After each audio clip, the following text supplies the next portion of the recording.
அக்னி நட்சத்திர தோஷ நிவர்த்தியை முன்னிட்டு திருவண்ணாமலை அண்ணாமலையார் திருக்கோயிலில் நடைபெற்ற 1008 கலசாபிஷேக மகா யாகத்தில் ஏராளமான பக்தர்கள் கலந்து கொண்டு சுவாமி தரிசனம் செய்தனர்.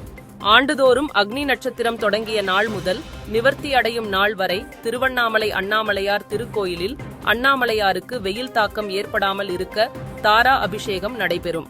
அதன்படி வெட்டிவேர், பன்னீர் மற்றும் மூலிகை திரவியங்கள் கலக்கப்பட்டு தாரா பாத்திரத்தில் கலந்து கருவறையில் உள்ள லிங்கத்தின் மீது சொட்டு சொட்டாக விழும்படி நாள்தோறும் தாரா அபிஷேகம் நடைபெற்று வந்தது. நாளை மறுநாள் அக்னி நட்சத்திர தோஷம் நிவர்த்தி பெறுவதை முன்னிட்டு சிவாச்சாரியார்கள் உண்ணாமலை அம்மன் சன்னதி அருகே உள்ள தங்க கொடிமரம் முன் மிகப்பெரிய யாகசாலை அமைத்து முதல் கால யாக பூஜை செய்தனர்.